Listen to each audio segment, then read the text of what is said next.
Luis de Góngora y Argote nace en Córdoba el 11 de julio de 1561. Probablemente realizará entre los años 1570 a 1575 sus primeros estudios en el colegio que dirigían en Córdoba los padres de la Compañía de Jesús. El talento natural del joven Góngora, que había sorprendido a Ambrosio de Morales, determinó a su tío Francisco de Góngora a conferirle los beneficios eclesiásticos de la ración catedralicia, que lo convertirá en clérigo a la temprana edad de 14 años. En Salamanca se cuajó la vocación literaria de Góngora, quien se convertiría en el poeta más renombrado de su época, recibiendo elogios de su paisano Juan Rufo y del mismo Cervantes. Conocía el latín y leía el italiano y el portugués, e incluso se atrevió a escribir algún soneto en esas lenguas. Sus primeras composiciones llevan la fecha de 1580. Ciertamente Góngora, desde sus primeros versos, era ya un poeta culto. El esdrújulo italiano, el léxico latinizante, las menciones mitológicas, el hipérbaton y otras cuestiones estilísticas dejan patente este destino literario. Pero igualmente, por estos mismos años, escribió composiciones llenas de humor e ingenio, letrillas y romances de tono claramente popular. En Córdoba comienza una febril etapa de escritura, tocada por el ardor culto. Entre 1612 y 13 trabaja en sus dos poemas más extensos y ambiciosos, conocidos en Madrid, son la razón de sus preocupaciones más íntimas, el Polifemo y las soledades. Había cumplido los 55 años cuando comenzaba el panegírico al duque de Lerma, confiando en obtener los favores del aristócrata, primer ministro y válido del rey Felipe III. En 1626 el poeta enferma de esclerosis vascular, causa probable de su amnesia e incapaz de sostener la pluma, se rinde a la evidencia y al nihilismo.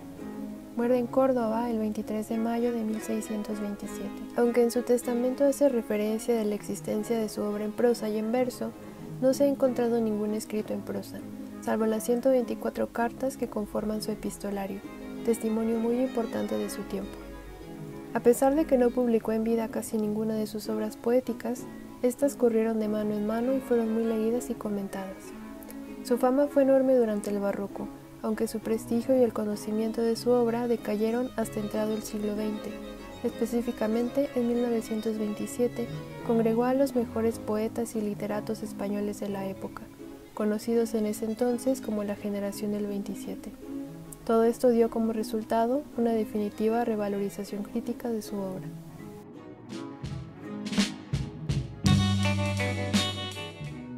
Suspiros tristes, lágrimas cansadas que lanza el corazón, los ojos llueven, los troncos bañan y las ramas mueven, de estas ramas a álcides consagradas. Mas del viento las fuerzas conjuradas, los suspiros desatan y remueven, y los troncos las lágrimas se beben, mal ellos y peor ellas derramadas. Y aún de mi tierno rostro aquel tributo, que dan mis ojos, invisible mano, de sombra o viento me lo deja enjuto, porque aquel ángel fieramente humano no crea mi dolor, y así es mi fruto, llorar sin premio y suspirar en vano.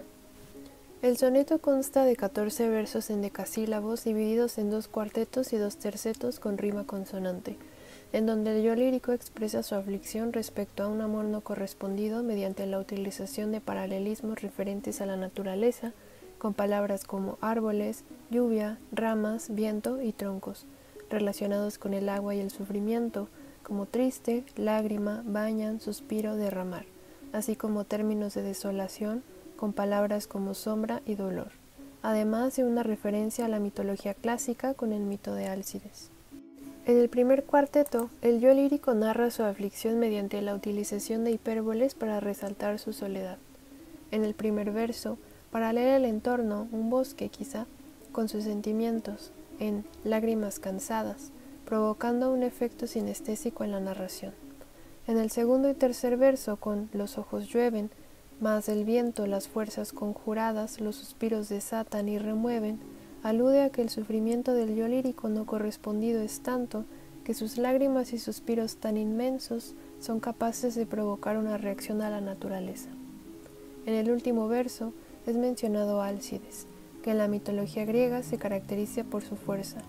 Sin embargo, considero que su mención actúa para comparar el nivel de tristeza que experimenta el yo lírico con la aflicción que sufre el dios por la matanza de sus hijos, su inminente suicidio y esclavitud.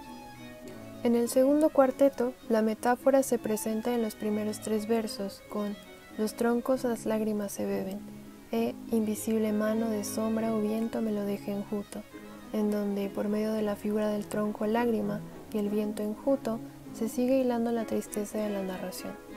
En el último verso, mal ellos y peor ellas derramadas, el yo lírico remarca su aflicción hasta tal punto que expresa su pena a un nivel hiperbólico, ya que solo la naturaleza es digna de su dolor.